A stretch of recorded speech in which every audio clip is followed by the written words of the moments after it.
চাওক আজিৰ দিনটো আচলতে উত্তৰ পূৰ্বাঞ্চলৰ মহিলা উচ্চ শিক্ষাৰ বাবে অন্যতম এটা যুগান্তকাৰী দিন হিচাপে পৰিগণিত হৈছে। এইটো কথা এইকাৰণে যে আজিৰ বিশেষ দিনটোতে উত্তৰ পূৰ্বাঞ্চলৰ প্ৰথমখন যি মহিলা বিশ্ববিদ্যালয় উচ্চ শিক্ষা যি প্ৰতিষ্ঠান মহিলা বিশ্ববিদ্যালয় আজিৰ তাৰিখত পূৰ্ণতা পাব, যিহেতু আজিৰ তাৰিখত অসম চৰকাৰৰ প্ৰহৰিত আচলতে অসমৰ মুখ্যমন্ত্ৰীগৰাকীয়ে যোৰহাটৰ টিয়কৰ যি কলিয়াপানীত অৱস্থিত হ'ব যি মহিলা বিশ্ববিদ্যালয় উত্তৰ পূৰ্বাঞ্চলৰ প্ৰথমখন মহিলা বিশ্ববিদ্যালয় আজি আচলতে নতুন গৃহ আজি শুভ উদ্বোধন কৰিব। আৰু ইতিমধ্যে আমি পুৱা বেলাতে ইয়াত উপস্থিত হৈছোহি। প্ৰায় দুপৰীয়া 12 বজাৰ লগে লগে মুখ্যমন্ত্ৰীজন ইয়াত উপস্থিত হ'ব। মুখ্যমন্ত্ৰীৰ লগতে ৰাজ্যৰ শিক্ষামন্ত্ৰী বিত্তমন্ত্ৰী ইয়াত উপস্থিত হৈ পেলাই এই যি প্ৰকল্প আচলতে উদ্বোধন কৰিব আমাৰ সামগ্ৰিক পৰিৱেশ দেখাই আছো। এটা আটক ধুনীয়া পৰিৱেশ আচলতে ইয়াত দিয়াৰ প্ৰয়াস কৰিছিল। আৰু আজিৰ তাৰিখত বৃহত্তৰ যি তৃতীয় অঞ্চলটো আজি তাৰিখত অন্যতম এক আকৰ্ষণৰ কেন্দ্ৰবিন্দু হৈ পৰিছে অসম মহিলা বিশ্ববিদ্যালয়ৰ এই প্ৰাংগণ, যিহেতু প্ৰায় 27 কোটি টকা ব্যয় সাপেক্ষে 58 বিঘা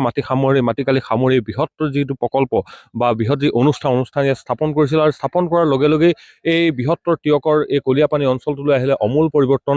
ইয়াৰ যদি আমি চাওঁ খবৰ ৰাখোঁ যে এই মহিলা বিশ্ববিদ্যালয়খন সমান্তৰালভাৱে আজি এই কলিয়াপানীতে যে যোৰহাট যি আইন মহাবিদ্যালয় আজি তাৰিখত মুকলি কৰিব। এই মহিলা বিশ্ববিদ্যালয়ৰ কাষতে আচলতে আউনীআটী বিশ্ববিদ্যালয় স্থাপন হ'ল। আৰু বিভিন্ন ধৰণে আচলতে বহুকেইখন শিক্ষা প্ৰতিষ্ঠানে আজিৰ তাৰিখত এই কলিয়াপানী অঞ্চলটোলৈ কিন্তু আমূল পৰিৱৰ্তন কঢ়িয়াই আনিছে। আৰু যথেষ্ট উৎফুল্লিত দেখা গৈছে স্থানীয় লোকসকলৰ মাজত। মই একাংশ যুৱক আছে, মই আপোনাৰ পৰা জানিম কেনেকুৱা ধৰণৰ যথেষ্ট ভাল লগা এটা পৰিৱেশ। আজিৰ তাৰিখত যিহেতু মহিলা বিশ্ববিদ্যালয় যিখন উত্তৰ পূৰ্বাঞ্চলৰ প্ৰথমখন মহিলা বিশ্ববিদ্যালয় আপোনাৰ অঞ্চলটো স্থাপন কৰিছে, মুখ্যমন্ত্ৰী ইয়ালৈ আহিব, কেনেকুৱা ধৰণৰ অনুভৱ কেনেকুৱা? নিশ্চিতভাৱে আনন্দৰ দিন। আমি পোনপ্ৰথমে মাননীয় মুখ্যমন্ত্ৰী ডাঙৰীয়াক ধন্যবাদ জনাইছোঁ, লগতে বিধায়ক ৰূপজ্যোতি কুৰ্মী ডাঙৰীয়াক ধন্যবাদ জনাইছোঁ। আপোনালোকক জনাবলৈ আমি আনন্দৰে জনাইছোঁ যে এই অঞ্চলবোৰ অতি পিছপৰা আছিল, হাবি জংঘলে ভৰপূৰ আছিল। কলিয়াপানী অঞ্চলটো এটা সময়ত মহলৰ বাবে পৰিচিত আছিল, কিন্তু সেই নাম আজি নিষ্পত্তি হ'ল বা নিঃশেষ হ'ল। এতিয়া কলিয়াপানী অঞ্চলটো উত্তৰ পূৰ্বাঞ্চলৰ প্ৰথমখন অসম মহিলা বিশ্ববিদ্যালয়, লগতে আইন মহাবিদ্যালয়, আউনীআটী বিশ্ববিদ্যালয়, 100 বেডেড মেডিকেল পাবলৈ সক্ষম হৈছোঁ। লগতে ডায়েৰী ফাৰ্মৰ আমি খুব কম দিনৰ ভিতৰতে ডায়েৰী ফাৰ্মো আমাৰ আৰম্ভ হ'বলৈ গৈ আছে। গতিকে ইয়াৰ মুখ্যমন্ত্ৰীৰ নেতৃত্বত যি এক উন্নয়নৰ গতি লাভ কৰিবলৈ সক্ষম হৈছে, আমি অতিকৈ আনন্দ হৈছোঁ আৰু তেওঁক ধন্যবাদ জনাইছোঁ। লগতে ৰূপজ্যোতি কুৰ্মী ডাঙৰীয়াকো অতিকৈ আমি তেওঁৰ ওচৰত কৃতজ্ঞ হৈ ৰ'ম কলিয়াপানীবাসী হিচাপে। নিশ্চিতভাৱে চাওক, আৰু এটা কথা আমি ক'ব লাগিব, যিহেতু এই বিশ্ববিদ্যালয় স্থাপন হোৱাৰ সমান্তৰালভাৱে আপুনি কৈছে ইতিমধ্যে কাষতে যদি চাওঁ আমি আউনীআটী বিশ্ববিদ্যালয় আছে, যোৰহাট ল কলেজ ইতিমধ্যে আজিয়ে মুখ্যমন্ত্ৰীজনে ইয়াৰ পৰা আচলতে শুভ উদ্বোধন কৰিব। এই যিবিলাক পৰিৱেশ, এই যিবিলাক অনুষ্ঠান শৈক্ষিক কাষতে আচলতে কেভিকে আছে, এক শৈক্ষিক হাৱলৈ আচলতে পৰিগণিত হৈছে আজি তাৰিখত টিয়ক বা কলিয়াপানী অঞ্চলটো।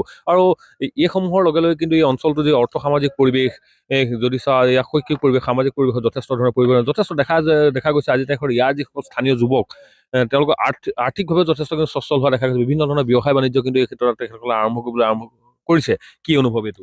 নিশ্চিতভাৱে আপুনি যেতিয়া এটা অঞ্চল সামগ্ৰিকভাৱে উন্নয়ন গতি লাভ কৰিছে, লগতে আমাৰ ওচৰৰ যিবোৰ অঞ্চল তেওঁলোকে এক নতুন গতি আৰ্থিকভাৱে তেওঁলোকে এক গতি লাভ কৰিবলৈ সক্ষম হৈছে। যিহেতু তেওঁলোকে হয়তো ভাড়া ৰুম পাবলৈ চাই, ব্যৱসায়ী বাণিজ্যৰ ক্ষেত্ৰতো তেওঁলোকে নতুন গতি লাভ কৰিবলৈ সক্ষম হৈছে।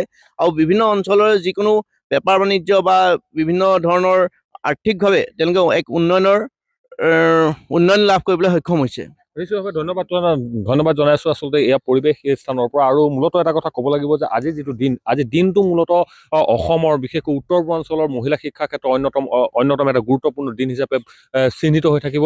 যিহেতু এই যি অনুষ্ঠান অসম মহিলা বিশ্ববিদ্যালয়ৰ এই গৃহ প্ৰায় 27 কোটি টকা ব্যয় সাপেক্ষে যি নিৰ্মাণ কৰা হৈছিলে এই গৃহ আচলতে ইয়াতে উদ্বোধন কৰিব। আৰু এজন যুৱক আছে, মই কিছু কথা মই আপোনাৰ পৰা জানিম কেনেকুৱা ধৰণৰ আজিৰ যিটো পৰিৱেশ যে মুখ্যমন্ত্ৰীজনে ইয়াতে আহিব, আপোনালোকৰ ইয়াতে কলিয়াপানীতে স্থাপন কৰিব মহিলা বিশ্ববিদ্যালয়। আৰু এইখন স্থাপন হোৱাৰ লগে লগে কিন্তু যদি চাই বৃহত্তৰ কলিয়াপানী অঞ্চলটোলৈ কিন্তু আমূল পৰিৱৰ্তন আহিছে।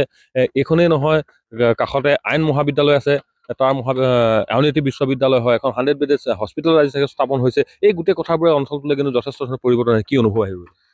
আমি যথেষ্টভাৱে আমি সুখী হয়। আমাৰ কৰ্মদক্ষতাৰে তেওঁ পৰিচয় দিছে, গতিকে তেওঁক আমি আমাৰ আমি ধন্যবাদ জনাইছোঁ। গতিকে আৰু লগতে আমি জনাবই লাগিব আমাৰ স্থানীয় বিধায়ক মহোদয় ৰূপজ্যোতি কুৰ্মী ডাঙৰীয়া, তেওঁ এজন সবল নেতৃত্বৰ মানে হেৰি হয় তেখেতে। গতিকে তেখেতে যিটো প্ৰচেষ্টাত আমাৰ মৰিয়নি সমষ্টিটোক আগুৱাই লৈ গৈছে, আমি ভাবোঁ আগন্তুক তেওঁৰ আৰু কৰণীয় যথেষ্টখিনি থাকিব, সেইখিনিও কৰি মিলি পেলাই যাতে আমাৰ অঞ্চলটোক আগবাঢ়ি যাতে লৈ যাব পাৰে। ধন্যবাদ জনাইছোঁ। নিশ্চিতভাৱে অসমৰ মুখ্যমন্ত্ৰীজনৰ সমান্তৰালভাৱে মৰিয়নি বিধানসভা সমষ্টিৰ যিজন আচলতে জনপ্ৰিয় বিধায়ক হিচাপে আচলতে পৰিচিত, যে ৰূপজ্যোতি কুৰ্মীৰ যি তৎপৰতাত কিন্তু স্থানীয় লোকসকল যথেষ্ট উৎসাহিত। আৰু মূলতঃ এটা কথা ক'ব লাগিব, এই মহিলা বিশ্ববিদ্যালয় হওক, আইন মহাবিদ্যালয়ে হওক বা আউনীআটী ইউনিভাৰ্চিটিয়ে হওক বা সমান্তৰালভাৱে 100 বেডেড যিখন হস্পিটেল স্থাপন কৰিছে, স্থাপন হোৱাৰ লগে লগে কিন্তু এই বৃহত্তৰ যিটো অঞ্চল, এই অঞ্চলটোলৈ প্ৰতিটো দিশৰ অৰ্থ সামাজিক দিশৰ পৰা আৰম্ভ কৰি প্ৰতিটো দিশত কিন্তু যথেষ্ট ধৰণৰ উন্নত হ'ব। আৰু এই গোটেই সামগ্ৰিক পৰিৱেশবোৰ আজি তাৰিখত এই কলিয়াপানী অঞ্চলটোত উৎফুল্লিত পৰিৱেশ পৰিগণিত হৈছে।